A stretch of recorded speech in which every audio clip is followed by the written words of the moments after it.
gravando nesse computador. Então, hoje, queridos, nós vamos falar dos crimes contra a fé pública. O que é os crimes contra a fé pública?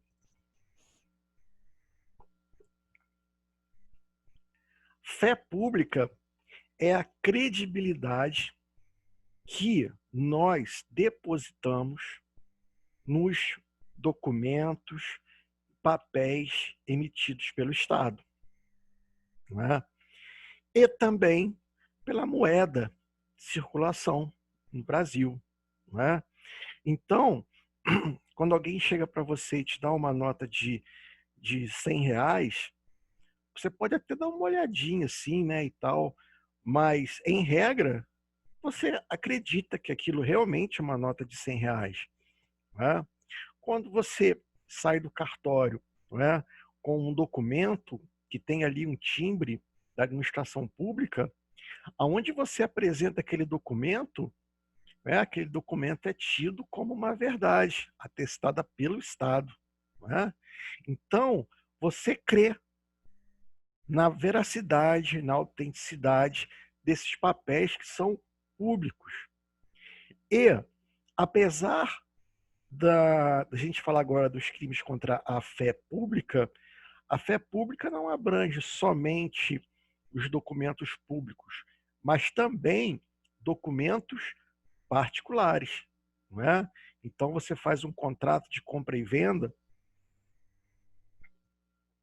ainda que não tenha sido reconhecido em cartório e tudo, mas entre os particulares existe uma credibilidade naquele documento, não é? Então, assim, a primeira crença é de que o documento é verdadeiro, a primeira crença é de que o documento é legítimo. E, obviamente, somente depois de uma perícia, de uma investigação, é que você pode atestar a falsidade de um documento. Então, o que vigora é essa fé pública, né, que nada mais é para a gente do que a credibilidade que nós depositamos sobre os documentos públicos, sobre documentos particulares e sobre a moeda de circulação, papel moeda também, né? Um detalhe aqui é muito importante, que os crimes que nós vamos falar agora são crimes que versam sobre falsificação, né? Agora nós vamos ver o papel do falsário, né? Aquele que falsifica documentos, aquele que falsifica moeda, né? Como que é a ação desse sujeito, né? E existem alguns requisitos que não podem faltar nos crimes de falsidade, tá? E o requisito, um dos requisitos mais importantes é o que nós chamamos de verossimilhança. Verossimilhança. Vou escrever aqui.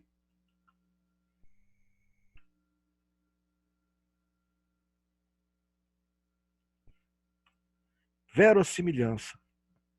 O que é isso? O papel, ele tem que ter a falsidade praticada pelo agente, deve demonstrar aptidão para enganar pelo menos o homem médio, não é? Então, assim, a falsificação grosseira não vai configurar o crime de falsidade. Especialmente o primeiro que nós vamos falar aqui, que é o crime de moeda falsa, é o primeiro crime que nós vamos trabalhar, e principalmente moeda falsa, a gente vê muito isso. A falsificação grosseira de uma moeda não configura o crime de moeda falsa.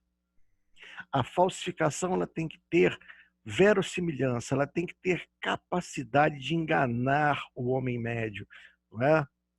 Então, o sujeito que falsifica, cria uma nota de R$ 3,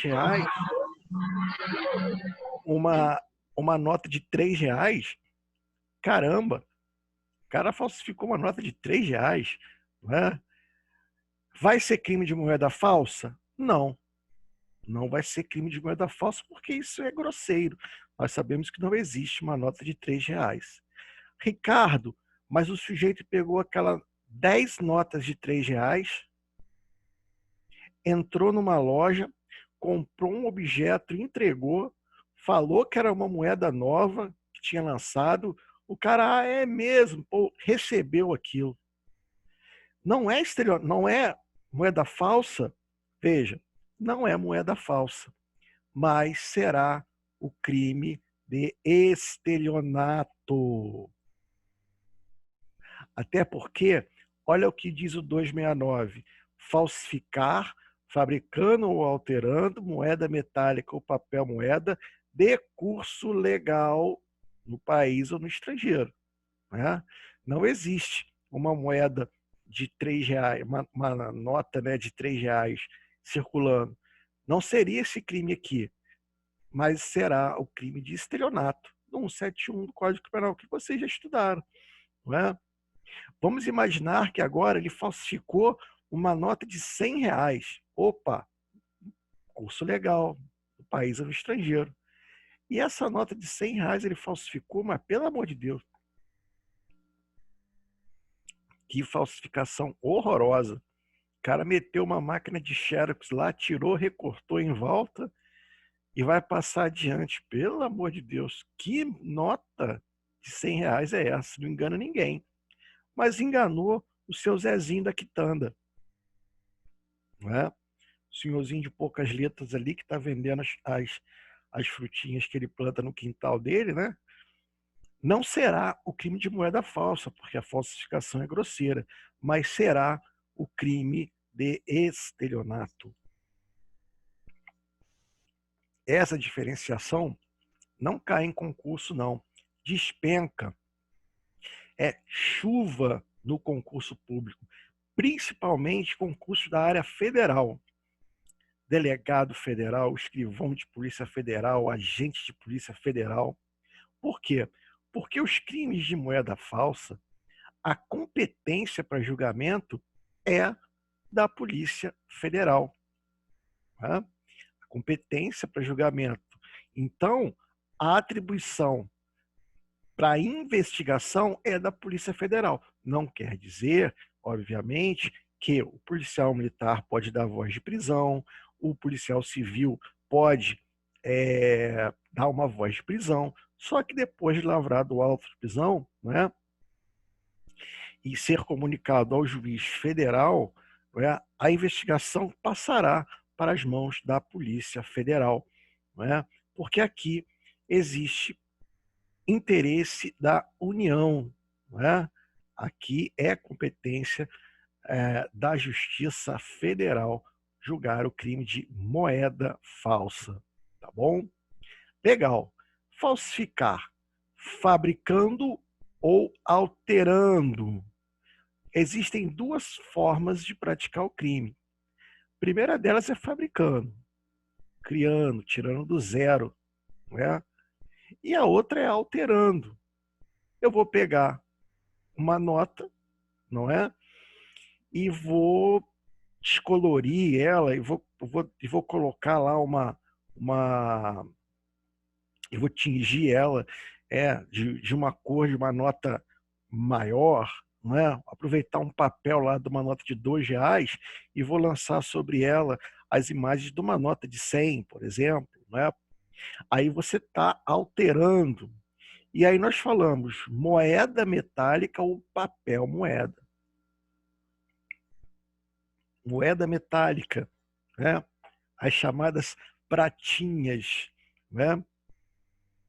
Moedinhas. Né? E o papel moeda é o dinheiro que nós chamamos, né? O dinheiro mesmo, propriamente dito, né? Notas. Não é? Cuidado, porque aqui é de curso legal no país ou no estrangeiro. Ou seja, se o sujeito falsificar aqui no Brasil o dólar, está praticando esse crime, porque é uma moeda de curso legal no estrangeiro. Assim como se ele falsificar o real. Ricardo, o sujeito falsificou uma nota de conto de réis, que não tem mais circulação no Brasil. Praticou esse crime de moeda falsa? Não, não praticou. Mas aí ele pega aquelas notas falsificadas, não é? Monta uma galeria e começa a cobrar R$ 50 de cada um para ver uma exposição de moedas antigas. Podemos falar em estelionato? Se ele disser na hora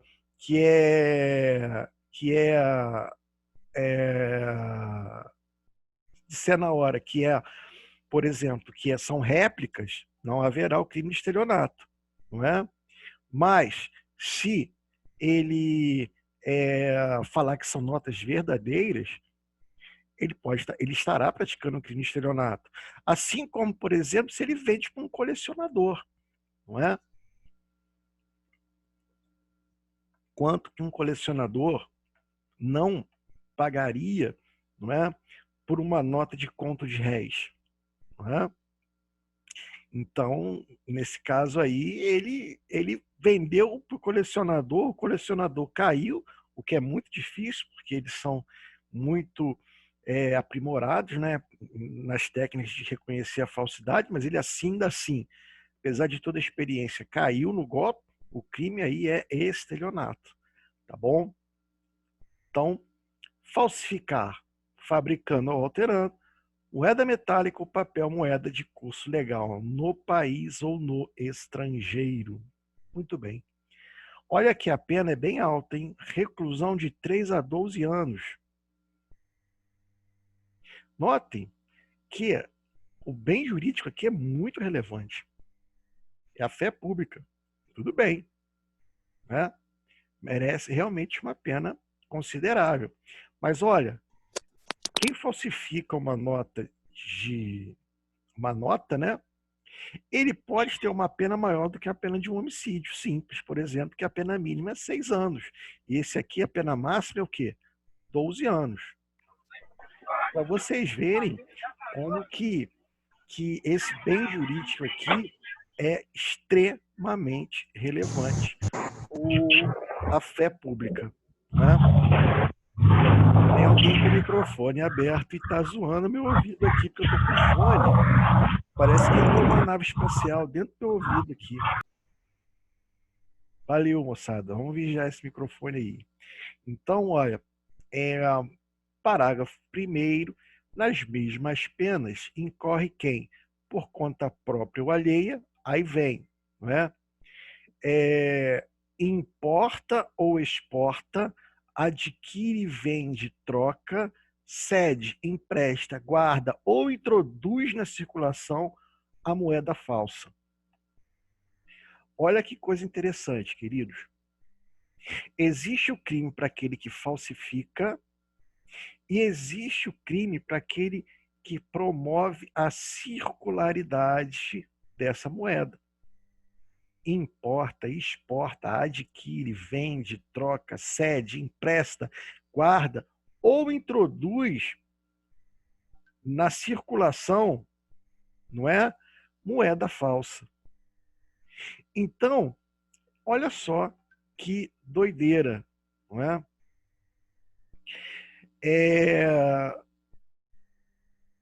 Ricardo, se o sujeito falsifica e ele mesmo introduz na circulação, como é que fica essa história? Ele vai responder por 2 crimes? Né? Eu digo a vocês, não. Ele vai responder por um crime único. Se ele falsificou e ele colocou em circulação, nós temos um crime único. Ele vai responder somente pela falsificação. Essa pôr em circulação aqui, nada mais, nada menos que um pós-fato impunível. Pós-fato impunível. Por quê? Ora, quem falsifica uma moeda para quê? Para usar, não é? Então ele falsificou, obviamente, para usar. Ricardo, então para que serve o primeiro? Quando se tratar de pessoas distintas. Você tem aquele que está só falsificando, que é o falsário, que é tício. E mévio é aquele que tem os contatos para fazer a moeda falsa circular. Não é? Então, aí, aquele que colocou em circularidade vai responder pelo crime do parágrafo 1º e aquele que falsificou responderá pelo crime do caput, lembrando que mesmas penas, não é? Mesmas penas. Então, muito cuidado, não é? São crimes diferentes. Se o sujeito que falsifica, ele mesmo que introduz na circulação, responderá somente pela falsificação, sendo a introdução na circulação um pós-fato impunível, tá bom? Agora, o parágrafo 2º é o campeão. Esse parágrafo 2º aqui é o melhor deles. Olha só. Quem, tendo recebido de boa fé como verdadeira moeda falsa ou alterada, a restitui à circulação depois de conhecer a falsidade, é punido com pena de detenção, 6 meses a 2 anos. Olha como é que a pena diminuiu. Agora virou IGCRIM, né? Vai pagar cesta básica, né? Vai fazer transação penal, porque agora diminuiu muito o grau de reprovação do crime aí, né? Que conduta é essa, queridos? Aqui, o sujeito, né, recebeu lá um troco, nem conferiu, pegou e botou no bolso, né? Show de bola. Aí ele tá bem tranquilão, quando de repente ele para no posto de gasolina e fala assim: parceiro, bota 50 aí, faz favor. Pode deixar. E aí, naquele tempo, ele abre lá a carteira, né? E quando ele olha a carteirinha dele, tá lá contando dinheirinho, ele fala assim: tem 2 notinhas aqui de 50 ainda, vou mandar uma direto pro sujeito. Mas ele olha assim: cara, que nota é essa de 50 mais escrota aqui? Né? Que nota engomada, feia pra caramba, soltando tinta, que merda é essa? Nota falsa, não é? Aí ele fala: caramba, eu vou ter que me livrar disso, eu vou passar a bola para alguém, não vou segurar esse preju não, não é? Pô, sacanagem. Aí o coitado do frentista vai, entrega a chave, você pega, dá a notinha de 50 reais, ele bota a mão, você acelera. Zum! Vai embora. Né? Olha só, você recebeu a bomba e passou para outro. Não é? Ela falou: professor, o que aconteceu comigo? Eu saquei lá no banco, rapaz. Veio uma nota falsa para mim do saque que eu fiz no banco. Pode acontecer? Pode. Pode acontecer de tudo, parceiro. Se eu chegar aqui agora, não é? E aquela cadeira que está ali olhando para mim der boa noite para mim, eu vou dar boa noite para ela. Não é? Eu já estou acreditando em tudo já. Né? O sujeito pegou lá do bendito, lá do banco, né? O que você faz então, Ricardo? Bom, você pode fazer 2 coisas. Você pode devolver para o banco e o banco, obviamente, vai encaminhar para a polícia para que ela possa instaurar inquérito. Né? E, obviamente, o banco te restitui. Olha, é muito mais simples do que, né, passar para outro, né, e correr o risco de parar no juizado especial criminal, aqui tem que pagar a cesta básica ou prestar serviço comunitário. Né? Ah, Ricardo, mas essa nota aqui foi do supermercado. Não tem problema. Apresenta no supermercado a nota, não é? E o gerente encaminha a nota para a polícia, não é? E devolve seu dinheiro. Mas eu fui lá, ele não quis. Então, o que que você faz? Você mesmo vai na delegacia e diz que ele passou a nota para você na forma do artigo 289, parágrafo 2º, não é? E o delegado de polícia vai instaurar inquérito, vai encaminhar para a Polícia Federal para investigar, né? Para saber se ele praticou ou não o crime do artigo 289, parágrafo 2º. Né? Ou seja, existem muitas possibilidades ao invés de querer passar a bola para o outro. Né? Parágrafo 3º, é punido com reclusão de 3 a 15 anos e multa o funcionário público ou diretor, gerente ou fiscal de banco de emissão que fabrica, emite ou autoriza a fabricação ou emissão. Cuidado, porque aqui já não é um crime comum, aqui já é um crime público. Perdão, crime próprio, desculpa.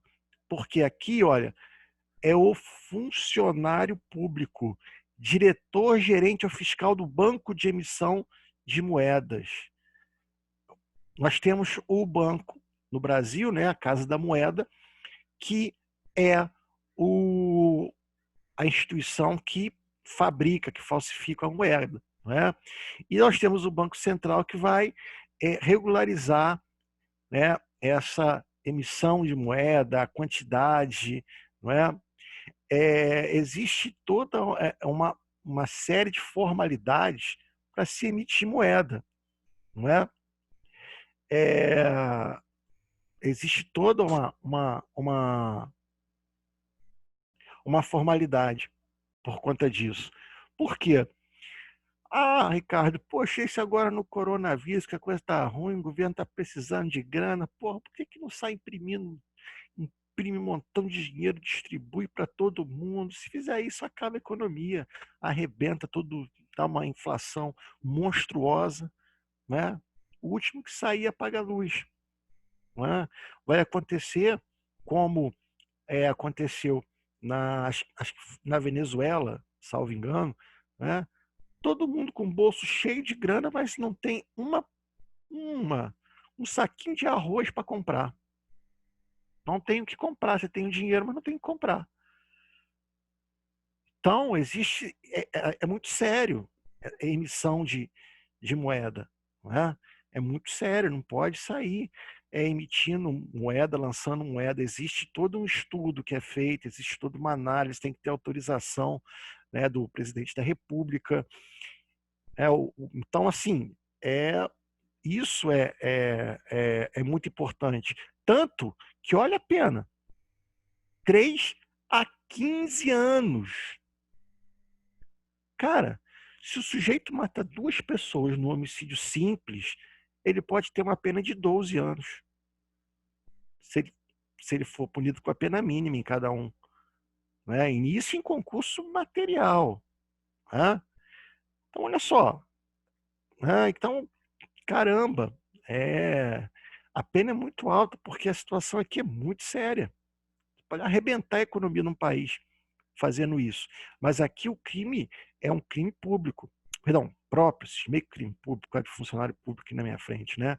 Aqui é o funcionário público, ou diretor, gerente ou fiscal, banco de emissão, no Brasil, aí a Casa da Moeda. Tá bom? Então ele vem de moeda com título ou peso inferior ao determinado em lei. Queridos, moeda, ela tem título e peso.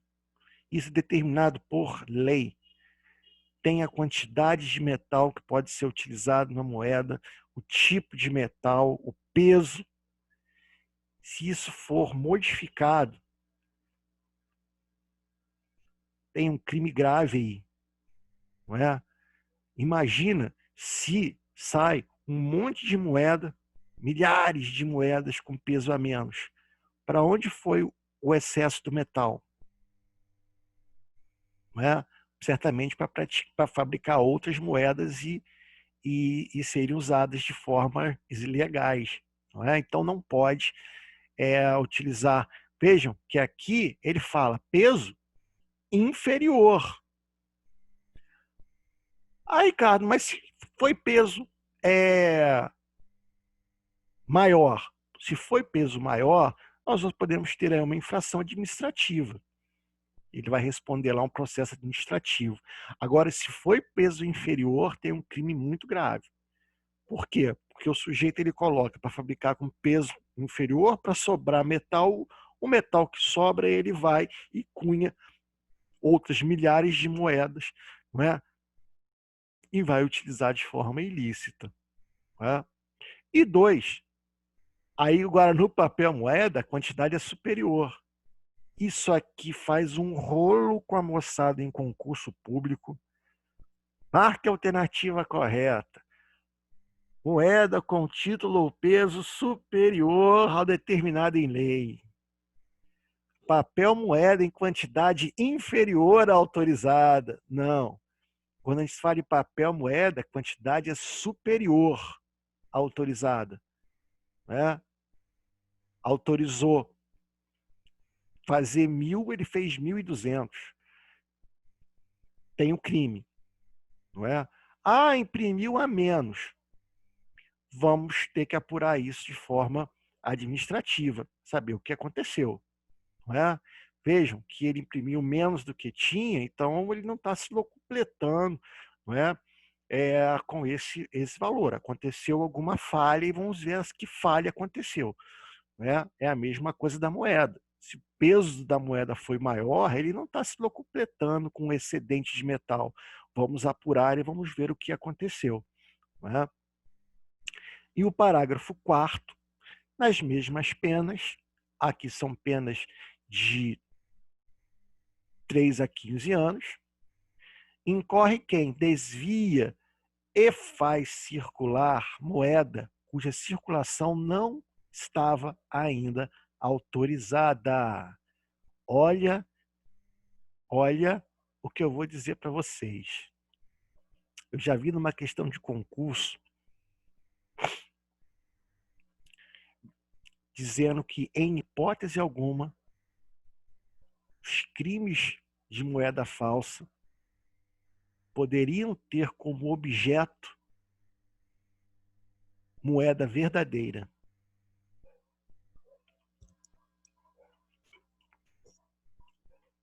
Nós temos uma hipótese aqui no parágrafo 4º que o objeto do crime é uma moeda verdadeira. É uma moeda verdadeira, mas que ainda não foi introduzida em circulação. Diz assim, olha, nas mesmas penas incorre quem desvia ou faz circular moeda. Ele não fala moeda falsa, ele fala moeda, cuja circulação não estava ainda autorizada. Então, você tem uma autorização para fabricar e tem uma autorização para colocar em circulação. Ele tinha autorização para fabricar, fabricou dentro da lei, moeda, então, portanto, verdadeira, mas não estava ainda autorizada a introduzir na circulação.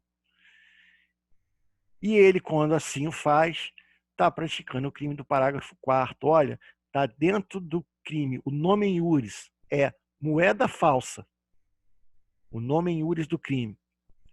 Mas o objeto é moeda verdadeira. Olha que cacetada. O cara, ele marca lá que não tem como, sai de lá feliz, garantiu o pontinho. Quando vê no gabarito, errou. Não é? E ele simplesmente diz assim, por que eu não fiz faculdade na FAMIP? Poxa, se eu tivesse escolhido a FAMIP, eu não tinha errado isso, não é? Agora, se foi aluno da FAMIP, ele vai pensar, por que eu não assisti a aula remota? não é? Poxa, podia ficar em casa, estava lá assistindo, ficou gravado, depois eu fui ver. Poxa vida, dava para ver em casa, dava para ver deitado, sentado, de cabeça para baixo, não é? Dava para. E eu não vi. Então, queridos, é isso. Muita gente cai aqui. Perceberam que hoje nós não estamos tendo aula com slide, não é? Hoje eu estou usando um outro método, o método que eu chamo de método do cientista, né? O cientista ele bota a amostra lá no microscópio, nem fica lá analisando, né? E nós estamos fazendo a mesma coisa hoje. Eu coloquei o Código Penal aqui na nossa frente e a gente está esmiuçando o Código Penal, né? E pegando aí os detalhes, aí como o cientista faz lá com a célula, né? Com a ameba lá que está mexendo para fazer. É a mesma coisa que a gente está fazendo hoje aqui com a lei. Não é? Cada hora a gente pode escolher um tipo diferente de forma de estudar. Não é? Tem crimes que pedem um estudo de um jeito, outros crimes pedem um estudo de outro. Não é? Alguma dúvida até agora aí, moçada?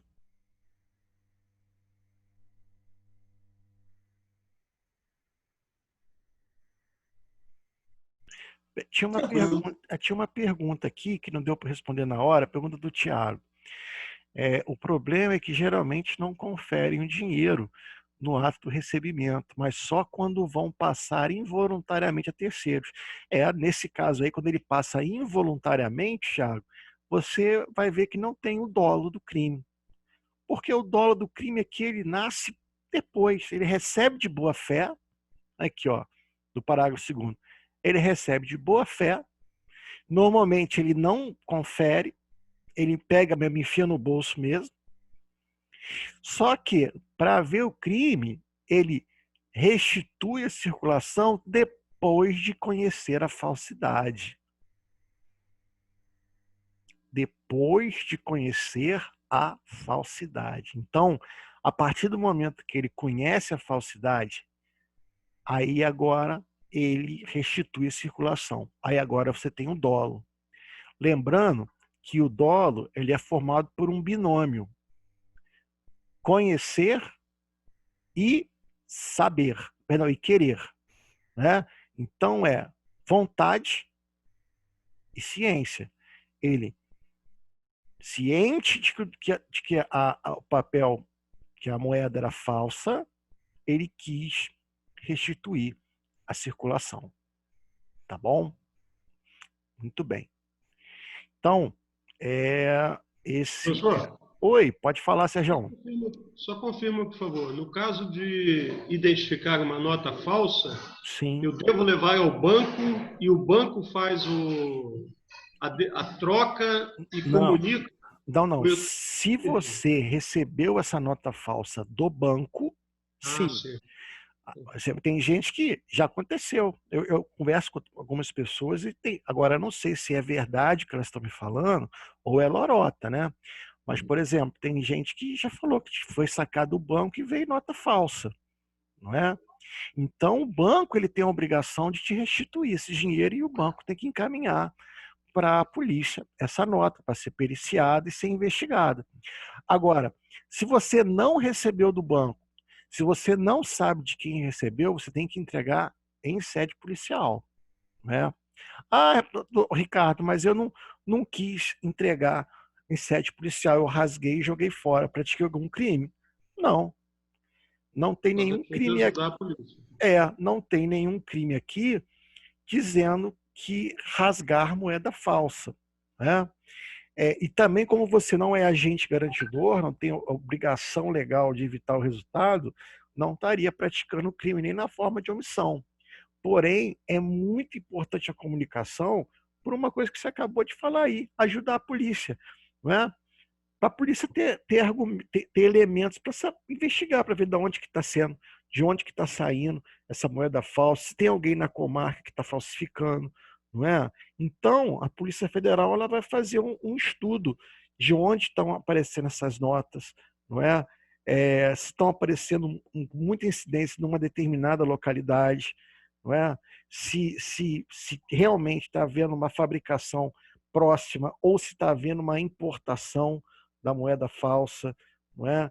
Então, a comunicação desse fato na delegacia ajuda e muito, não é, a polícia a elucidar isso, né? Porque às vezes você está recebendo uma, mas ninguém falsifica uma, né? Com certeza você pegou uma foto e já tem uma mala de moeda falsa rolando na praça, não é? A questão não é só de ajudar a polícia, mas ajudar a própria população, né, os cidadãos, Claro. porque é um crime contra o público, né? Aham, exatamente. Então, professor, só para fechar, aqui, ver se eu entendi legal. Eu Uhum, descobri que eu tenho uma nota falsa, a princípio eu vou perder aquilo dali, porque eu vou na polícia para sim, fazer o BO, sim. deve entrar como prova, né? Simplesmente fica Juntada como apreensão de moeda, crime de moeda falsa e você como um apresentante, né? Você apresentou a ocorrência, isso. entendeu? E Mas a realmente princípio você perdeu aquele dinheiro. perdeu, perdeu. Se você não souber de onde veio para buscar o ressarcimento, perdeu. Né?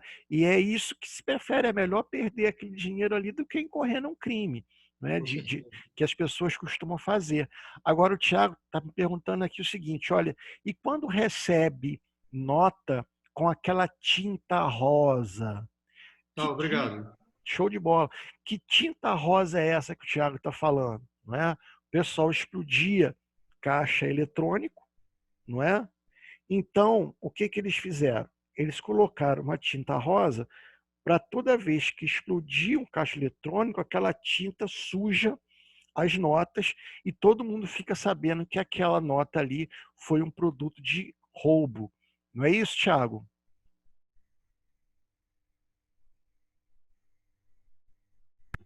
Exatamente. Isso, exato. Nesse caso aí, o que que seria? Essa nota não foi falsificada, né? Só que essa nota é produto de crime. Então, no meu entendimento, o sujeito está praticando um crime de receptação, que é adquirir produto de crime. Não é? Aquela nota foi roubada, então ele está praticando um crime de receptação, no meu entendimento, porque aquela nota ela não foi falsificada. Em que pese ser uma conduta extremamente nova, não é? É uma conduta extremamente nova, não é? Não temos ainda muitos julgados nesse sentido, mas, no meu entendimento, seria um crime de receptação. O Heitor está perguntando aqui também, e mesmo que não haja dolo, se alterar uma nota seria também crime de dano? Olha, eu não vejo, Heitor, a alteração da nota como crime de dano, porque aqui no caput, ó, ele diz o seguinte: falsificar, fabricando ou alterando. Então, qual seria o dolo da alteração? Eu sei que aquilo é uma moeda verdadeira e eu quero alterá-la. Então, ainda que você altere uma nota verdadeira e coloque na sua gaveta, você está praticando esse crime. Aqui é um crime extremamente formal. Não se exige nenhum prejuízo para A ou para B ou para C. Né? O crime aqui é um crime extremamente formal. É fabricar, falsificar, fabricando ou alterando moeda metálica ou papel moeda de curso legal no país ou no estrangeiro. Então, nesse caso aqui, eu não vejo o crime de dano, porque aqui você vai trabalhar o princípio da especialidade. Tá bom? Professor, Oi. minha dúvida foi só a seguinte, mas tipo assim, eu não estou dizendo que está dentro dele, enquadrado nesse artigo 289, não, por isso que eu fiz a pergunta ali no 163, mas digo assim, mesmo que a pessoa não alterar com o dolo, com a intenção de enganar, mas só o fato dela alterar uma nota é crime também, mesmo que ela não tenha o dolo de enganar alguém com essa alteração, mas o fato dela alterar É o crime e é o crime do 289. Tá bom? O crime aqui da alterar a nota é o crime do 289. Não temos que falar no 263 por conta Não, do 163. 163 não tem que falar naquilo porque nós estamos trabalhando um crime específico, o princípio da especialidade. Bom, Sebastião diz o seguinte: essa penalidade para quem distribui sabendo ser falsa serve para inibir a prática de um crime, possível associação criminosa com esse intuito? Olha, Sebastião, eu vou ser muito sincero contigo. O entendimento é esse, tá? O entendimento é esse. Se entende que o crime, quanto maior a pena, mais intimida quem vai praticar. E isso é um entendimento extremamente ultrapassado. Né? Por quê?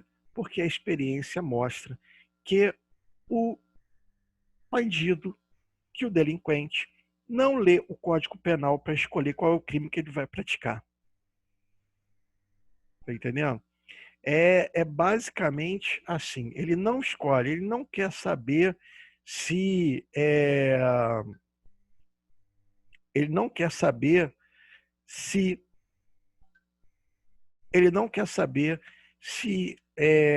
a pena é alta ou a pena não é alta. Ele quer saber o seguinte: qual é a chance que ele tem da impunidade? Qual é a chance que ele tem da impunidade? Qual é a chance que ele tem para ficar impune o que ele quer praticar? Não é? Então, ele assalta um carro forte, cara. Um carro que é blindado e todo mundo lá dentro armado até os dentes. Ele sequestra a filha do empresário, cara. Não é? Que não vai poupar nada até pegar a filha de volta, ele vai e sequestra. Não é? Com muito mais falsificar uma nota. Não é? Então, assim, o entendimento é esse agora. A gente tem que lembrar que nós estamos falando aqui de um Código Penal que foi escrito em 1940, não é? Sem ainda essa base criminológica que nós, com o tempo, fomos adquirindo. Não é? Então, muito bem. Sigamos em frente aqui. Olha, crimes assimulados ao de moeda falsa. Formar cédula, nota ou bilhete representativo de moeda com fragmento de cédulas, notas, bilhetes verdadeiros, suprimir em nota, cédula ou bilhetes recolhidos para fins de restituí-lo à circulação, sinal indicativo de sua inutilização, restituir à circulação cédula, nota ou bilhete com tais condições ou já recolhidas para fim de inutilização. Aqui nós chamamos de crimes assimilados ao de moeda falsa. Assimilados ao de moeda falsa. E ele traz várias condutas. A primeira delas, formar cédula, nota ou bilhete representativo de moeda com fragmentos, cédulas ou notas de bilhetes verdadeiros. Então, aqui é pegar um monte de nota,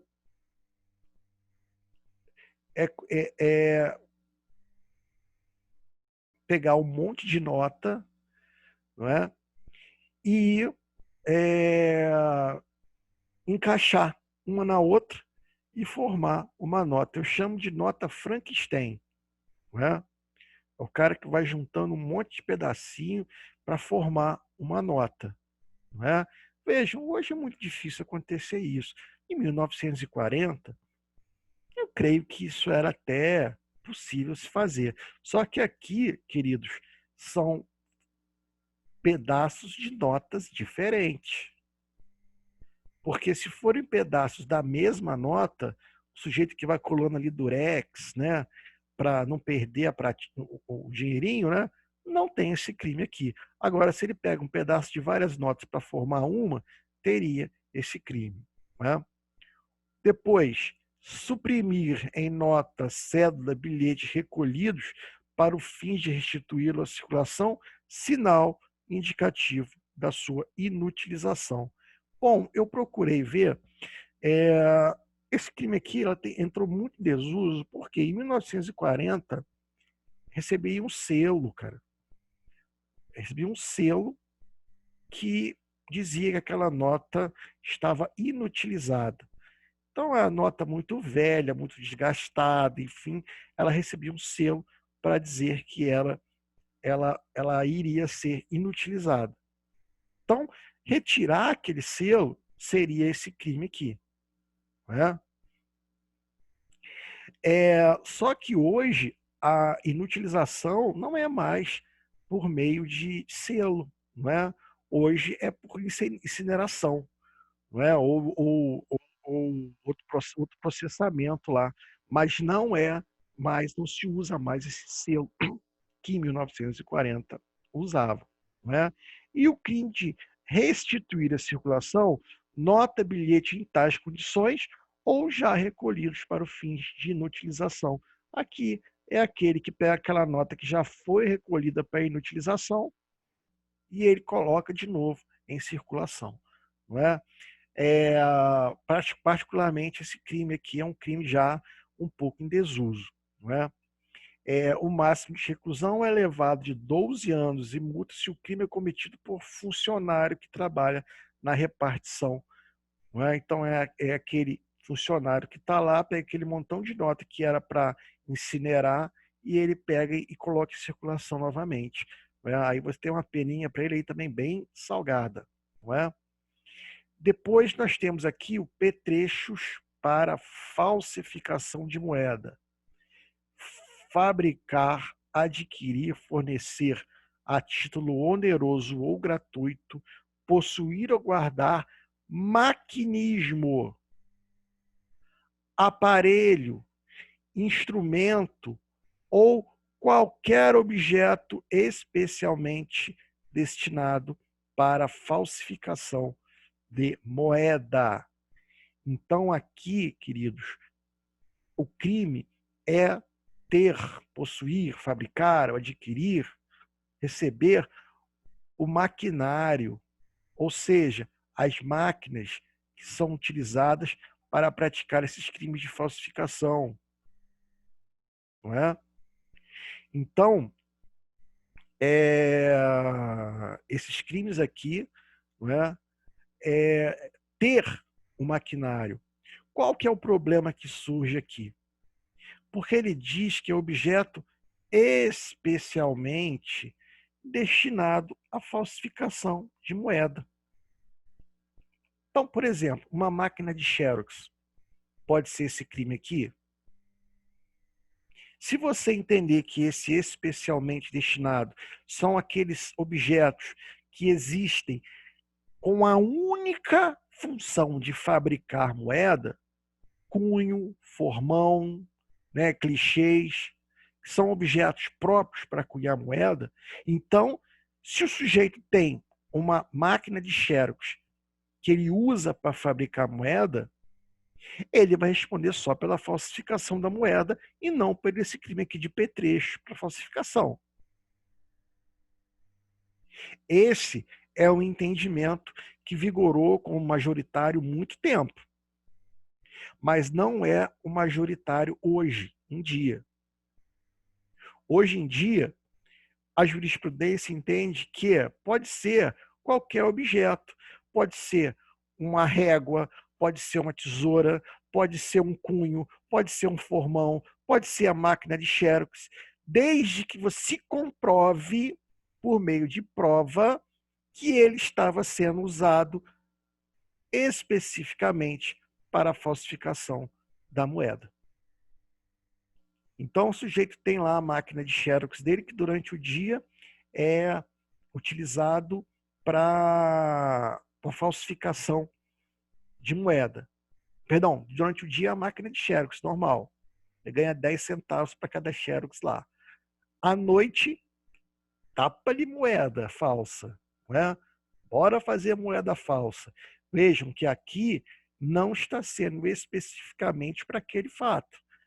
Não é? Ele está servindo para várias formas diferentes. Então, ele vai responder somente pelo quê? Pela falsidade, pelo crime de falsificação de moeda. Agora, a polícia com mandato mete o pé na porta, acha lá um porão, e naquele porão tem lá tesoura, aquele aparelhinho de cortar, né? Tem lá tinta, tem lá a máquina de xerox, o papel que eles usam, que é um papel parecido com a nota, um papel que a gente usa para fazer a moeda, e você vê que aquela destinação ali é específica para esse crime, então teremos o 291. Tá? Então não precisa ser aqueles objetos que tenham uma única finalidade na vida, que é cunhar moeda. Não é? Ele pode ter outra finalidade, mas no caso concreto deve ser usado somente para a falsificação. Pena 2 a 6 anos. Ricardo, o cara tem o objeto e falsifica. A falsificação absorve esse petrecho para falsificação de moeda. Porque você não tem como falsificar uma moeda se não tiver esses objetos aqui. Então, para que existe esse 291? Porque às vezes aquele que introduz circulação, aquele que põe em circularidade, não é o mesmo que falsificou. E aqui, vejam que é fabricar, adquirir, fornecer. Então, eu forneço lá um cunho, por exemplo, um cunhão para cunhar moeda. Eu estou praticando esse crime aqui, ainda que eu não falsifique nada. Agora, se eu tenho aquele cunhão e estou falsificando a moeda com aquele cunho, então eu vou responder somente pela falsificação. Tá? Esse 292 é um crime também que não tem muito uso. Emitir sem permissão legal, nota, bilhete, ficha, vale ou título que contenha promessa de pagamento em dinheiro ao portador ou que falte indicação do nome da pessoa a que deva ser pago. O que acontece aqui, queridos? Temos que ler com a cabeça de 1940, não é? O que o legislador quer vedar aqui?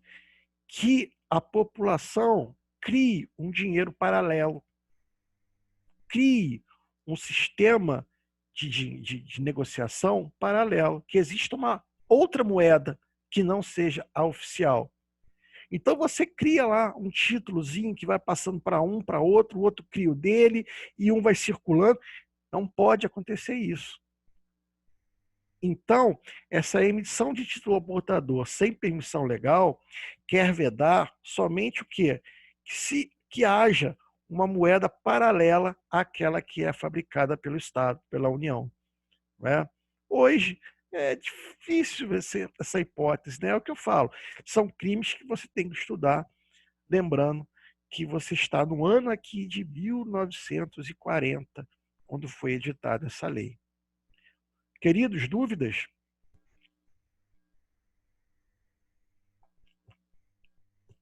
Vamos fazer o intervalinho para não cansar?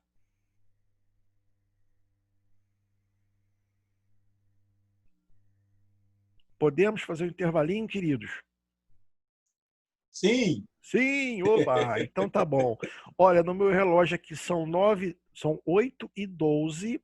Eu vou pausar a gravação e a gente retorna 8h30, tá bom? Show. Show de bola. Até daqui a pouco, moçada. 18 minutinhos para a gente descansar a cabeça aí e retomar aqui nossa atividade. Abraço, até daqui a pouco. A gravação. Aí, retomando. Então, retomando, vamos agora para o segundo time, né? Retorno do intervalo. Queridos, vou explicar uma coisa para vocês. Esse capítulo aqui, falsidade documental, nós temos um problema com relação a ele. Por quê? Como eu disse para vocês, o Código Penal é de 1940, né? Então, várias figuras aqui, né, elas caíram muito em desuso, né, porque nessa época aqui existia selos, sinais da administração pública que eram feitas com cera. O cara derretia e dava um carimbo em cima, né?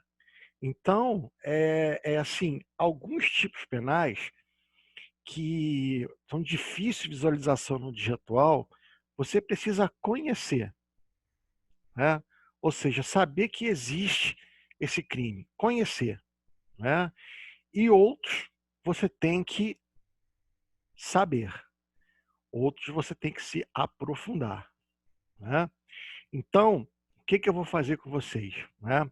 Eu vou primeiro falar dos crimes que você precisa se aprofundar, porque são crimes que têm relevância atual, que caem, que são cobrados em concurso público, não é? E depois nós vamos falar aí daqueles crimes que têm uma importância reduzida, seja pelo caráter histórico ou seja pelo próprio desuso mesmo, não é? Em razão das circunstâncias aí que vocês verão quando eu começar a trabalhar o tema, ok? Então, nós vamos começar falando da falsidade documental. Eu vou pular o 296 e a gente vai começar logo falando da falsificação de documento público. Falsificação de documento público. Só um minuto, querido, só um minuto.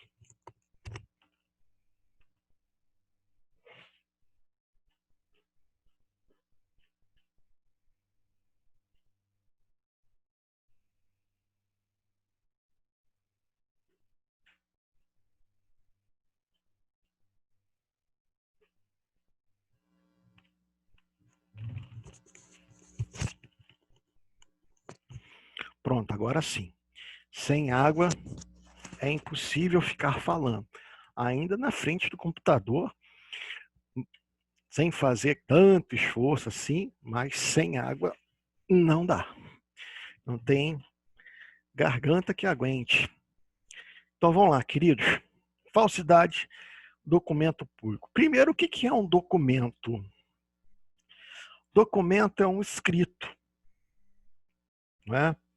É um escrito que contém alguma informação, não é? E essa informação é uma informação com relevância jurídica. Com relevância jurídica. Então, documento é um escrito que possui alguma informação e essa informação possui relevância jurídica. Tá? Então, tomem cuidado, né? Porque o documento ele precisa ter esses elementos. Né?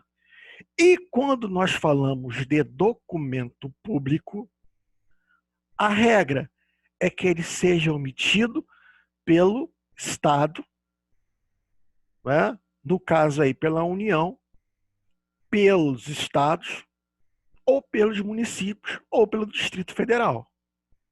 Ou seja, por uma das entidades da administração pública. E, obviamente, por meio de um funcionário público. Não é? Então, quando você olha essa carteira de identidade aí, né, ela é um escrito, né? Obviamente tem a foto, né? Mas ela tem um escrito. É um escrito de relevância, é uma informação sobre a sua pessoa, não é? Ali tem a sua filiação, tem data de nascimento, não é?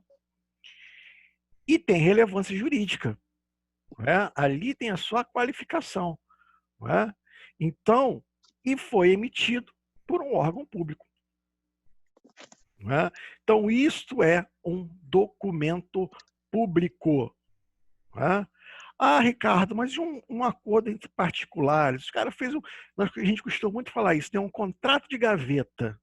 não é? Contrato de locação que não foi registrado nem nada, senão aquilo ali é um documento público? Não, é um documento particular, não é? Opa, saúde aí.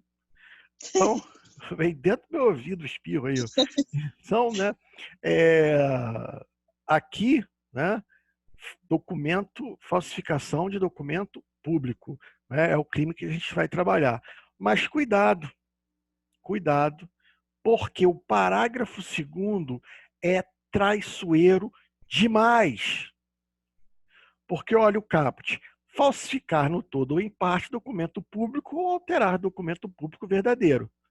Eu vou ensinar para vocês aqui que existem 2 tipos de falsidade: uma falsidade material e uma falsidade ideológica. A gente vai falar daqui a pouco, não é? Só um minutinho.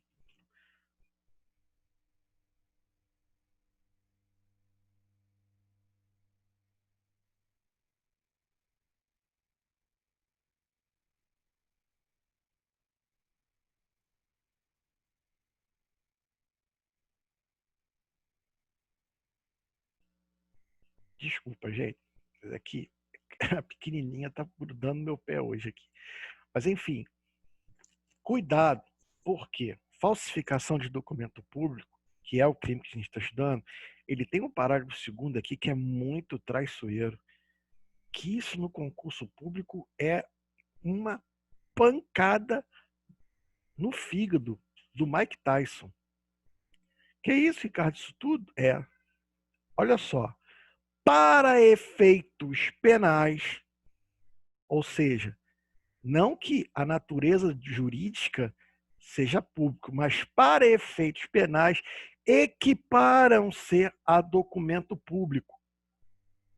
São documentos que essencialmente são particulares, mas somente para efeitos penais vão se equiparar a documento público.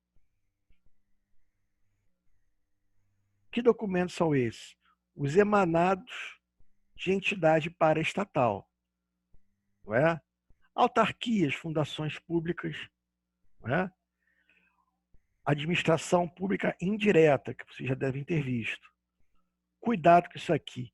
Título ao portador transmissível por endosso. Qual é o título ao portador ou transmissível por endosso que nós mais conhecemos? O cheque. Aquele chequezinho que o sujeito assina, né? Entrega lá na loja para comprar um objeto, não é? E diz assim, né? Coloca lá para entregar um objeto e ele fala assim: não põe agora não, né?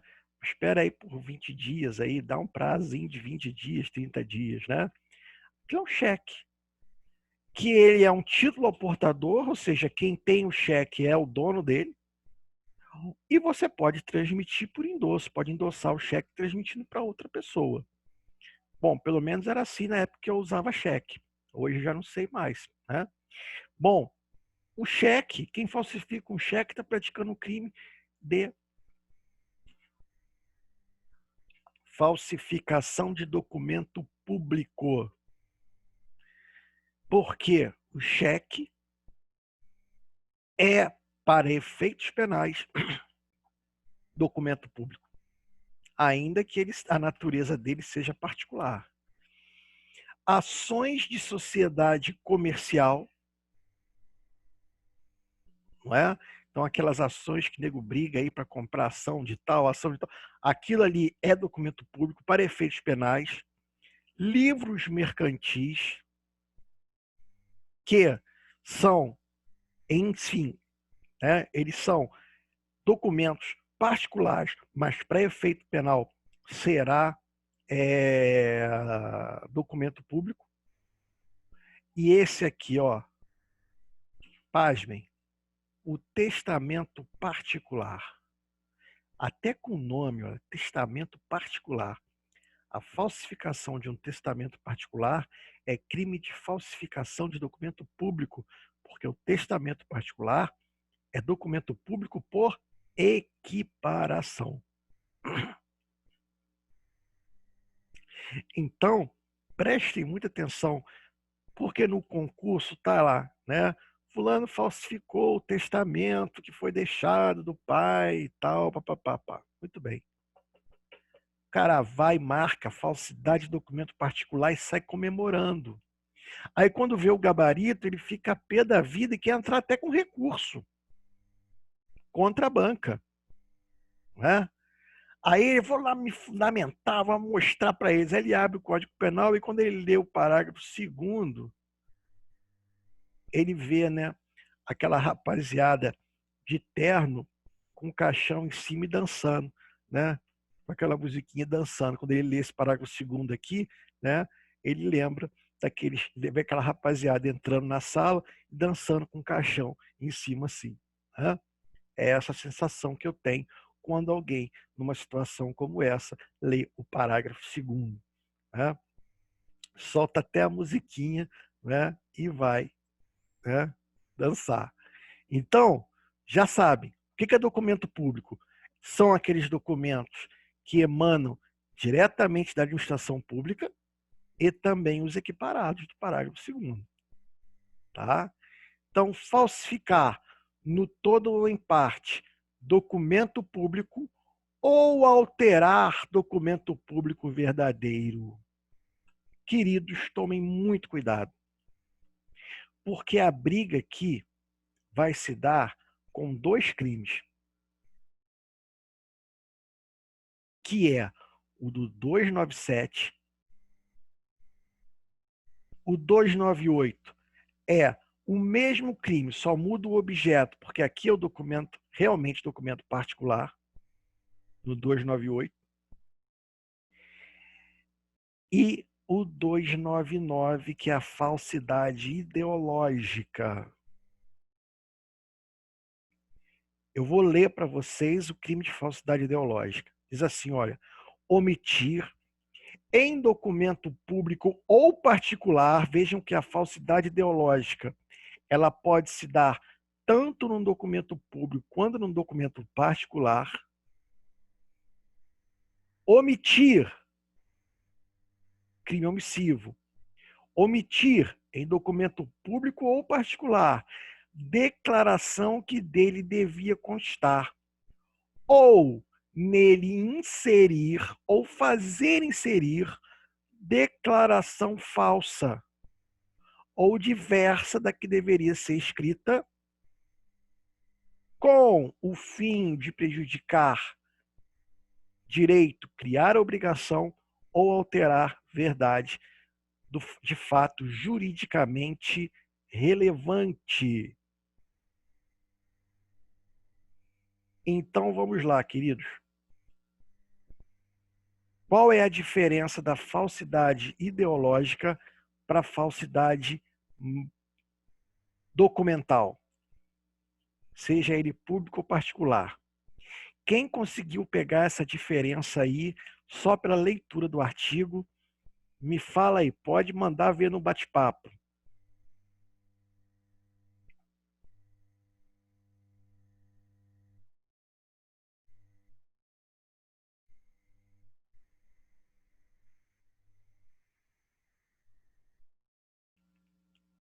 Bom, ou ninguém pegou, ou então estou sem internet dando aula para mim mesmo. Ou então está todo mundo pensando, lendo o artigo, né? Exato, tem que pensar, tem que ler. Tem que ler, pensar para responder, né? Queridos, deixa eu explicar uma coisa para vocês. A falsidade documental do 296 e do 297, perdão, do 297 e do 298, que é a falsidade de documento público ou a falsidade de documento material, documento particular, são a espécie falsidade material. O que é a falsidade material? É aquela falsidade que recai sobre a matéria, sobre o objeto. Então, eu pego uma carteira de identidade, vou com uma outra caneta ali e transformo ali um 6 num 8, por exemplo. Vejam que a falsidade recaiu sobre o objeto, sobre a matéria. Por isso, é uma falsidade o quê? Material. Eu arranco uma foto, não é? Arranco uma foto de uma carteira de identidade de uma outra pessoa e colo a minha, não é? Para eu poder assistir um show que não pode entrar menor de 18 anos, não é? Um show, aquele show da pesada, né? Aí você está praticando o quê? Uma falsidade documental. No caso, o documento é público, não é? Se fosse particular, seria a falsidade de documento particular do 298. Né? Agora, o que é a falsidade ideológica? Falsidade ideológica. Eu vou retirar minha carteira de identidade, não tem. Vou lá fazer minha carteira de identidade. Aí chega lá, eu faço inserir uma informação que não é verdadeira. Eu faço inserir um outro ano de nascimento, por exemplo. Não é? Por quê? Porque eu tenho 16 anos e eu tenho uma proposta de um time de futebol da Tailândia para eu ir para lá e ganhar muita grana. Só que eu tenho 16 anos e para eu sair do Brasil eu tenho que ter 18. Então, vejam que na falsidade ideológica do 299, aquela carteira de identidade, você olha para ela, como nós chamamos assim, é quente, o documento é quente. Por quê? Emitido por funcionário público, com emblema da administração pública, documento válido, verdadeiro, mas a ideia, a informação é falsa. A falsidade ideológica, a falsidade está na ideia, ou seja, na informação que ele transmite. Materialmente, ele é um documento verdadeiro, mas ideologicamente falso, porque a ideia que ele transmite, ou seja, a informação que ele passa, é falsa. Olha que interessante isso aqui.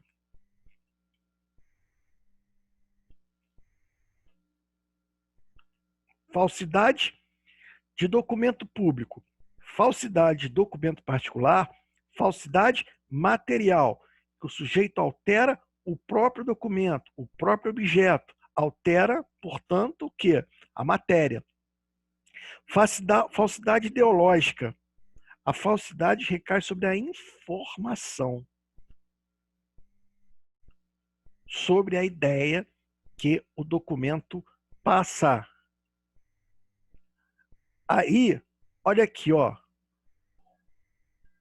Omitir em documento público ou particular declaração que dele deve constar, ou nele inserir ou fazer inserir declaração falsa ou diversa da que deveria ser escrita.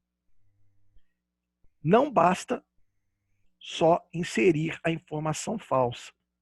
Porque aqui, diferentemente dos outros dois, existe o especial fim de agir, com o fim de prejudicar direito, criar a obrigação ou alterar a verdade sobre fato juridicamente relevante. Na falsidade ideológica, eu quero prejudicar o direito, criar obrigação ou alterar a verdade de fato juridicamente relevante. Vejam que no exemplo que eu dei de falsidade ideológica, que ele falsificou, não é, a idade dele para poder ir jogar futebol no estrangeiro, vejam que ele modificou um fato juridicamente relevante.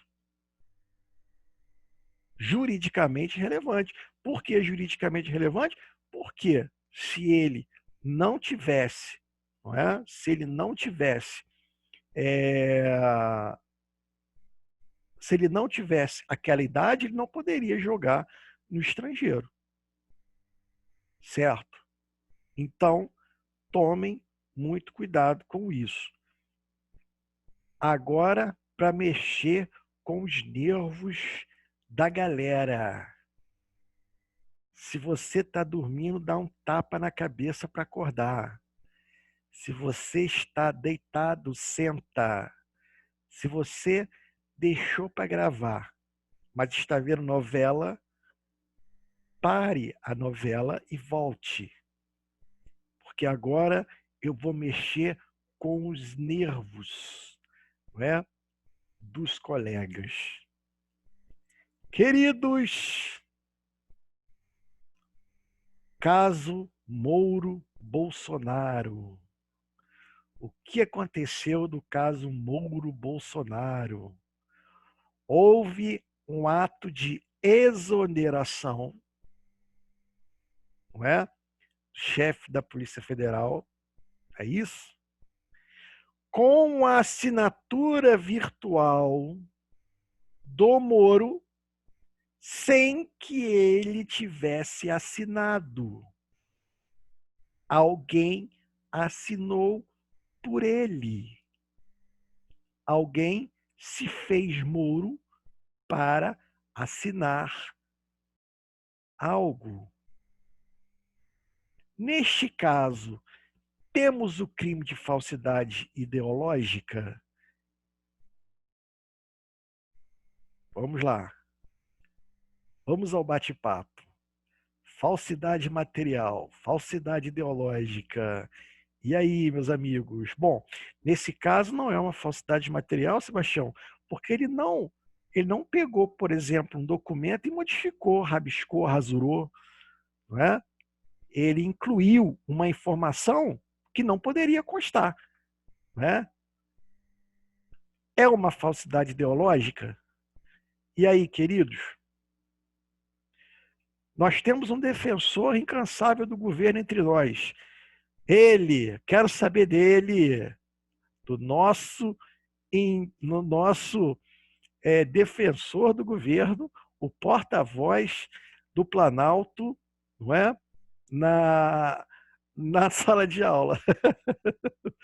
Quero saber, houve o crime de falsidade ideológica, sim ou não? Vai mexer com isso mesmo? Queridos, vamos lá. Meu entendimento, não houve crime de falsidade ideológica. Não houve. Que isso, Ricardo? A Globo News falou que teve. A Globo News falou que teve. A Band News falou que teve. O Jornal Nacional falou que teve. Não é? Só a Record falou que não. A Record está certa, não teve. Mas por que que não tem? Preste atenção com esse final aqui, ó. Com o fim de prejudicar direito ou criar obrigação, alterar a verdade de fato juridicamente relevante. Queridos, a atribuição da exoneração do chefe da Polícia Federal é do presidente da República. A assinatura do Moro ou não faz diferença nenhuma. Não é um fato relevante ter aquela assinatura do Moro naquele documento. Porque, por lei, pela Constituição, quem tem essa atribuição de exonerar é o presidente da República. Ricardo, mas você é um crítico do governo. Sim, mas não falo mentira, nem uso de mentira. Não é? Faculdade não é lugar para se fazer política, é para aprender direito. Não é? No meu entendimento, não há crime de falsidade ideológica, porque a assinatura dele é irrelevante. Ok? Então, queridos, por esse fato, entendo que não houve falsificação, não houve crime de falsidade ideológica. Né? Eles agora vão brigar, vão se debater, uns vão falar que sim, outros vão falar que não. O meu entendimento, não houve. Quando a falsidade recai sobre um fato que não tem relevância jurídica, nós não temos o crime. Não é? Ah, Ricardo, quer dizer então que o sujeito lá do lado pegou carteira de identidade e desenhou lá do lado, lá, lápis lá, a figura lá do santo padroeiro dele lá, do lado do negócio. Ele alterou a forma do documento. Queridos, isso não tem relevância jurídica. Não tem crime de falsidade nesse caso. A mesma coisa na falsidade ideológica. Se essa falsidade recai sobre um fato que não tem relevância nenhuma, não tem um crime. Não é? Um outro exemplo de falsidade ideológica. O sujeito compra um carro que o IPVA dele no Rio de Janeiro é o olho da testa. Não é nem o olho da cara, é o olho da testa. Ou seja, só o Cíclope consegue pagar aquilo. Né? Só o Cíclope tem um olho na testa. Porque no Rio de Janeiro ele vai pagar 4%, não sei, né, do valor do carro. E ele tem que pagar a prestação do carro, então não consegue pagar os dois. Aí o que o sujeito faz? Ele vai lá em Minas Gerais, faz uma declaração dizendo que é residente, possui domicílio em Minas Gerais, assina aquela declaração e reconhece a firma em cartório e entrega para o despachante, e o despachante emplaca o carro em Minas Gerais, e aí ele vai pagar 1% só do IPVA. Olha só que beleza. Nós temos uma falsidade ideológica? Temos. Olha, a Santa está falando, só os professores de penal conseguem pagar esses PVAs. Ai, ai, que isso, o pessoal de civil também paga. Né? O pessoal de civil paga IPVAs muito mais caros do que os criminalistas, não é? Então, assim, aí o que acontece ali, queridos? Você tem um crime de falsidade ideológica. E você está alterando uma verdade juridicamente relevante. Por que juridicamente relevante? Porque o fato dele dizer que mora em outro domicílio, dizer um domicílio errado, está permitindo que ele emplaque o carro naquele estado. E vejam que você olha o documento, não tem alteração, não tem modificação na matéria, na forma. Né? Então ali você tem o quê? Uma falsidade ideológica. O documento é verdadeiro, o carimbo lá do cartório lá está certinho, assinatura do tabelião, mas a informação é mentirosa. Mentirosamente mentirosa. Né? Então, falsidade documental, documento público ou particular, ela é uma falsidade material. É a rasura. Lembra da rasura, da borracha? Né? Falsidade ideológica. Não. A falsidade ideológica é outra história. O documento é verídico, o documento é, como a gente costuma falar na gíria, né? O documento é quente, né? Emitido pela administração pública, com a chancela do funcionário público, com atribuição para isso, mas traz uma informação falsa, traz uma mentira. Tá certo? Muito bem. Então, vamos agora traçar aqui, vamos ver aqui alguns elementos do citoplasma da falsidade de documento público. Não é? Vimos aí uma grande diferença, né, desses crimes. Mas agora vamos ver alguns aspectos específicos desses crimes aí. Só um minuto, queridos, que eu vou fechar a janela aqui.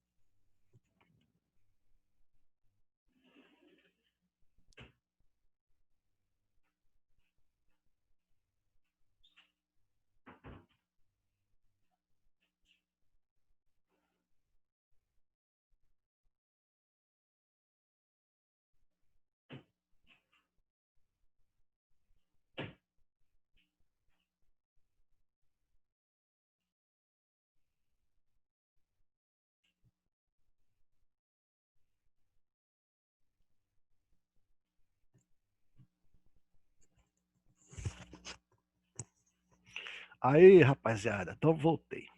Tava aqui, janela aberta, tava calor, agora virou o tempo de uma forma malandro. Tava fazendo um vento gelado que parece que abriu a geladeira do céu. Então vamos lá.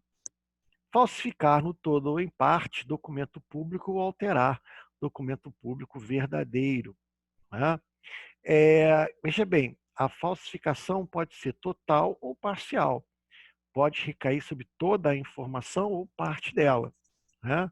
E aqui ele fala falsificar ou alterar. Qual é a diferença? Na falsificação eu crio um documento. Eu vou lá e crio, pelos recursos que a gente tem hoje aí, né? Crio uma carteira de habilitação. Né? Agora, alterar. Eu pego uma carteira de habilitação e modifico.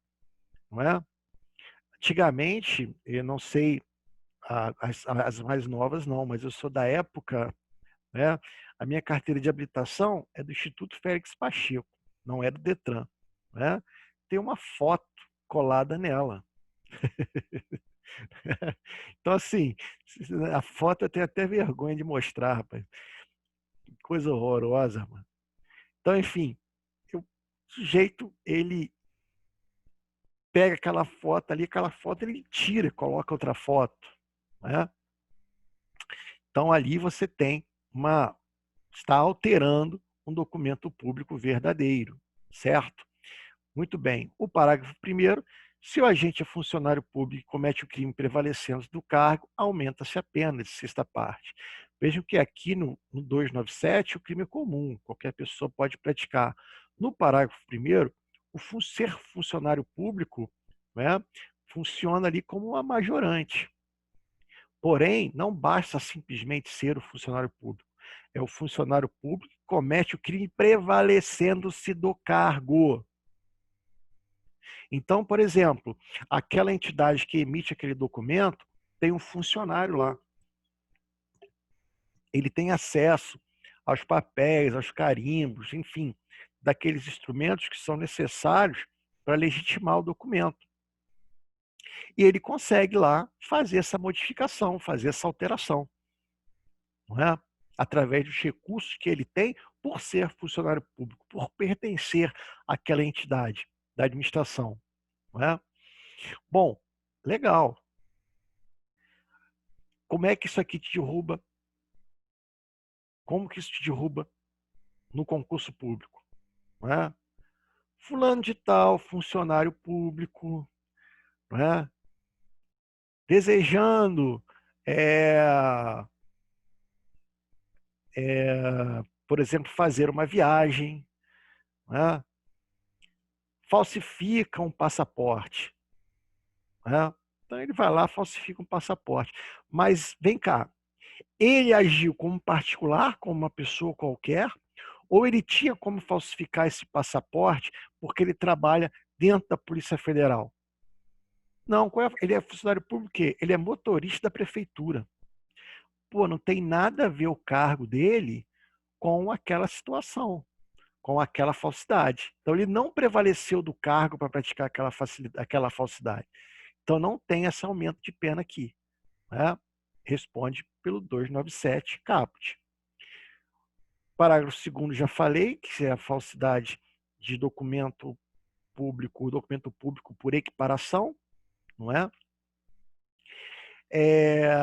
Parágrafo 3º. Nas mesmas penas incorre quem insere ou faz inserir. aqui é uma falsidade de documento previdenciário. É muito específico.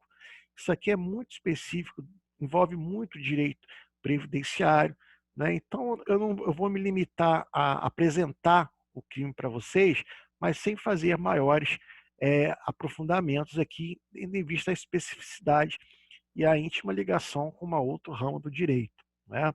Vou falar aquilo que é importante para a área penal, né?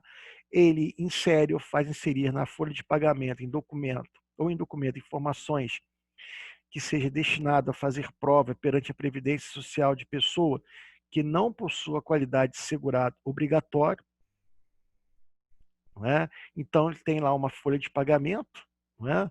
Onde ele na folha de pagamento ou em documento de informações que seja destinado a fazer prova perante a Previdência Social, pessoa que não possua qualidade de segurado obrigatório. Né? Então, por que o sujeito faria uma coisa dessa? Não é? É óbvio que ele vai fazer isso para se servir de alguma isenção. Não é? Aqui no inciso 2, a carteira de trabalho ou previdência social de empregado ou em documento que deva produzir efeito perante a Previdência Social, declaração falsa ou diversa da que deveria ter sido escrita. Então, por exemplo, na prática, o cara ele paga 3 mil para o sujeito, mas na carteira de habilitação ele coloca lá que paga R$ 1.200 para incidir menos impostos, menos o recolhimento, né, do INSS, ele vai pagar menos, não é? Então, isso aí são atitudes que ele faz para oferir algum tipo de isenção, enganando o INSS, não é? Em documento contábil ou em qualquer outro documento relacionado com obrigações de empresa perante a Previdência Social, declaração falsa ou diversa da que deveria ser contada. Tá? Então, ele simplesmente vai burlar o INSS para oferir alguma vantagem, no caso aí, deixando de fazer as contribuições que são necessárias. Tá?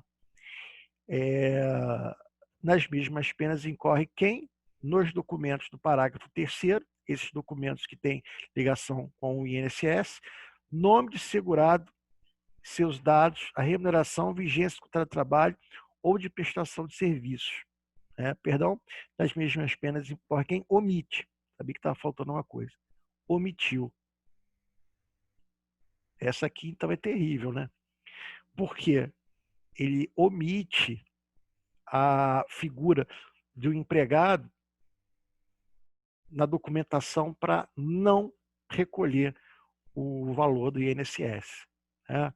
Então, aqui é o empregador mesmo que quer burlar aquilo que ele tem que contribuir em favor do funcionário dele, né, do empregado dele.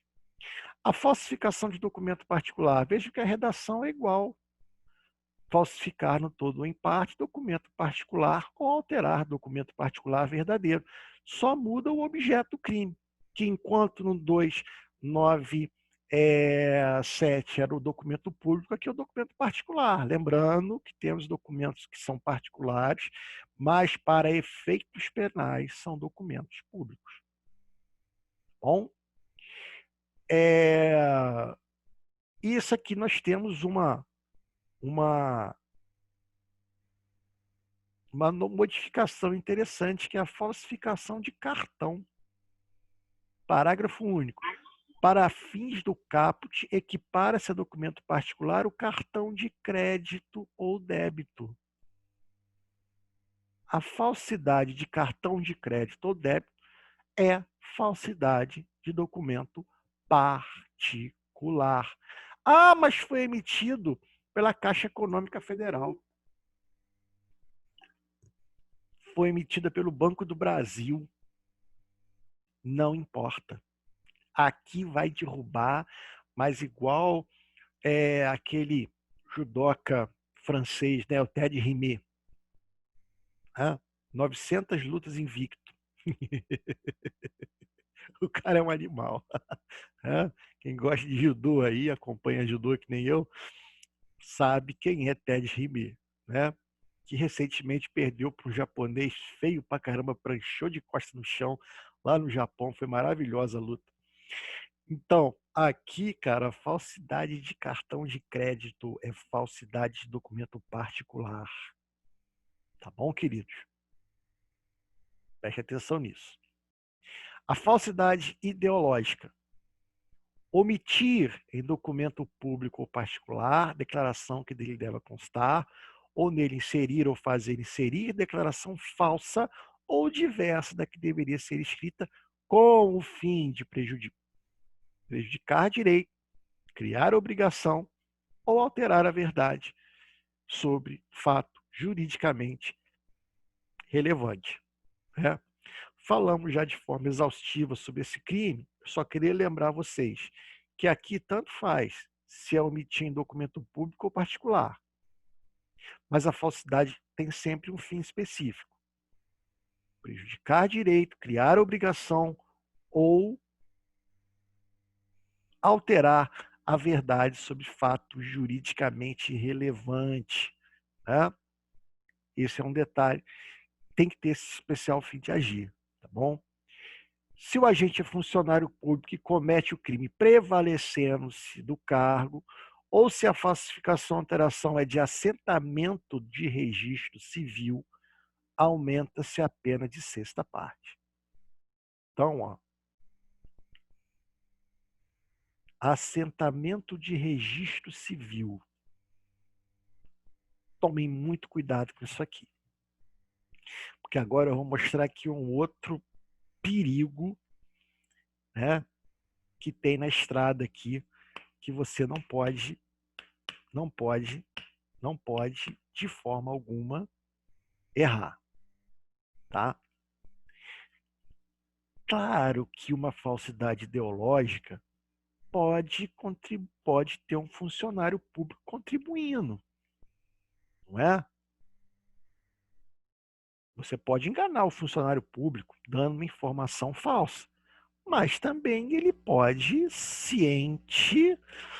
né, fazer um documento verdadeiro com uma informação falsa. Nesse caso, ele vai responder pelo crime, obviamente, né, a pena aumentada, sexta parte. Só que nós temos aqui no final o que chama de assentamento de registro civil, que é o tabelião, que lá no cartório vai trabalhar lá, vai permitir a falsificação ou vai produzir uma falsificação no que diz respeito ao registro civil das pessoas. Casamento, nascimento, morte. Não é? Agora, existe um crime que é o crime chamado de adoção à brasileira. O que é o crime de adoção à brasileira? Eu quero adotar uma criança, mas ao invés, não é? De eu entrar no processo de adoção, que hoje é até mais simplificado, mas antigamente era muito difícil, o que eu faço?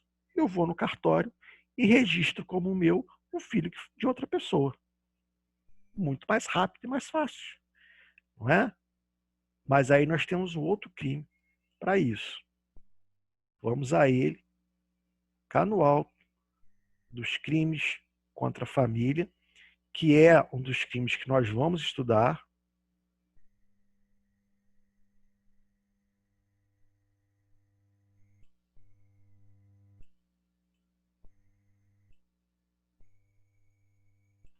Perdão, já passei.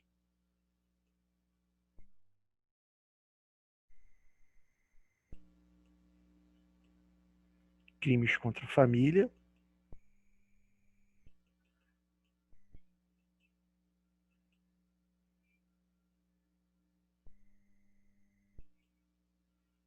Aqui, olha.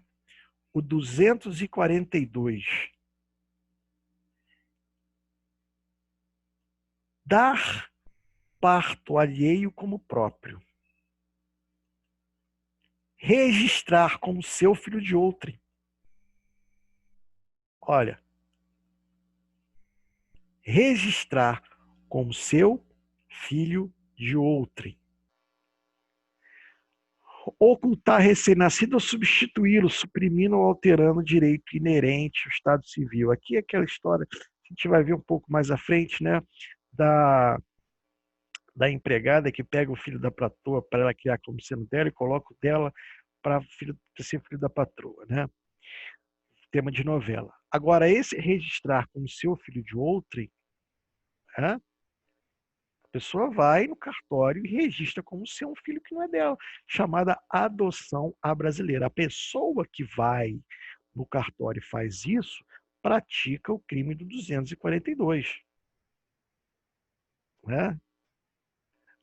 Agora, tem interessante aqui que diz o seguinte, ó, se o crime é praticado por motivo de reconhecida nobreza, né, detenção de 1 a 2 anos, podendo o juiz deixar de aplicar a pena. Então, o juiz pode dar um perdão judicial quando é extrema nobreza. A pessoa faz isso por questão de nobreza. Perdão judicial. Tudo bem. Agora, e o tabelião? Que fez esse registro lá, sabendo que era falso. O tabelião que pratica esse crime vai responder pelo Jesus aqui. A falsidade ideológica qualificada.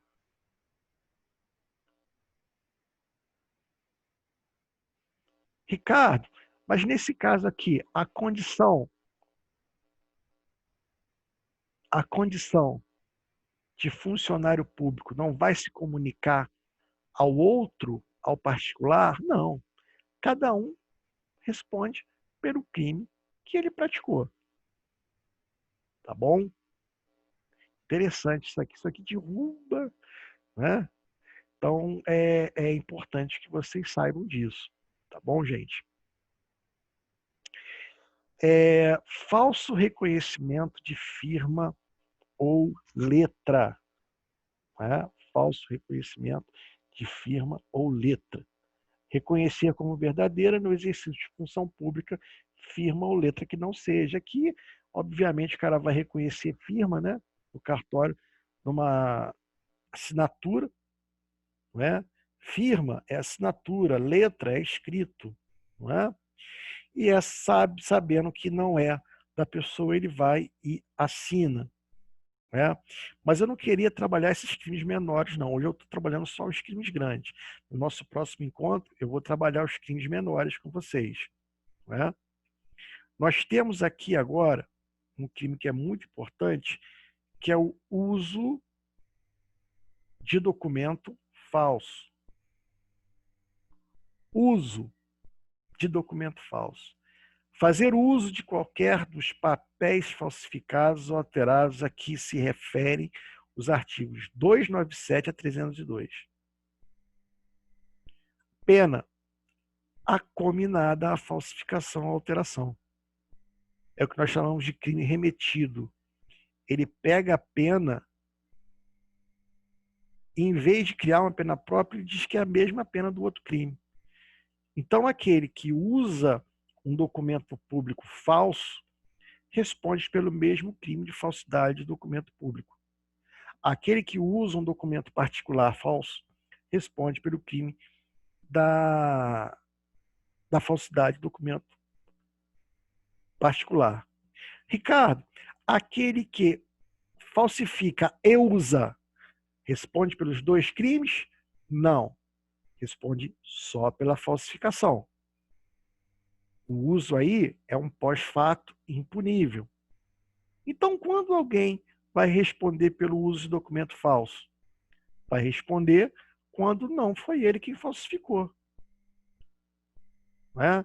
Então, ele paga lá um despachante para ter uma carteira de habilitação. O despachante vai lá com os conchavos dele, arruma uma carteira de habilitação falsa para ele. Ele pega a carteira de habilitação e vai usar. Vejam que ele não falsificou, ele só usou. Ele vai responder pelo crime de uso. E a pena é a mesma pena da falsificação. Tá? Então, olha que coisa interessante. Não é? Agora, cuidado, porque ele diz fazer uso. Ele não diz portar.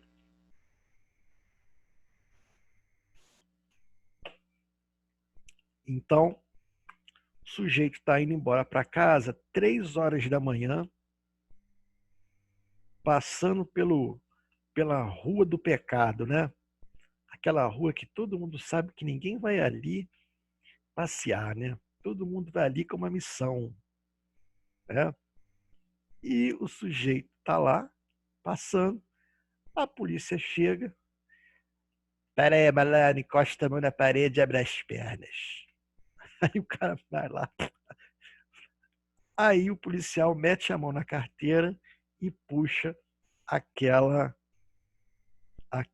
carteira, né, de identidade mais falsa que nota de R$3. Ele fez uso? Não. Porque o policial tirou. Não é? Não fez uso. Pratica esse crime? Não. Não pratica esse crime. Agora, se o policial falar assim, por favor, se identifica com os documentos seus aí. Ele abre a carteirinha e apresenta a carteira de habilitação falsa, já era. Fez uso do documento para se identificar. Então, o policial, quando ele quer descobrir droga, ele revista. Mas quando ele quer pegar documento falso, ele pede para o sujeito apresentar. Cuidado, hein? Não pode exigir, tem que pedir. Porque se você impõe, tem jurisprudência que entende que não é também. Fazer uso é uso voluntário. Ele abre a carteira e apresenta. Então, o policial pede, o senhor, por favor, se identifique por meio de seus documentos aí. E ele vai e pega e apresenta. Você tem o crime de uso de documento falso. Né? Agora, cuidado, carteira de habilitação. Você está dirigindo com a carteira de habilitação. Não é? O policial manda encostar. Ele fala o que para você? Documento de habilitação e documento do carro. E você vai apresentar o documento da habilitação. Neste caso, o uso de documento falso. Não tem que discutir. Não é? Agora, existe uma controvérsia doutrinária aqui, doutrinária, melhor dizendo, jurisprudencial, naquele caso que o policial manda o cara descer do carro e revista o carro e acha a carteira de habilitação falsificada. Neste caso, ele estava dirigindo e a carteira estava com ele. Ele estava portando, mas veja, ele estava dirigindo. Ele não pode dirigir sem estar portando a carteira. Então, aqui existe jurisprudência muito. Aliás, a corrente majoritária entende que, nesse caso, ele estava fazendo uso. Mas tem jurisprudência que entende que não.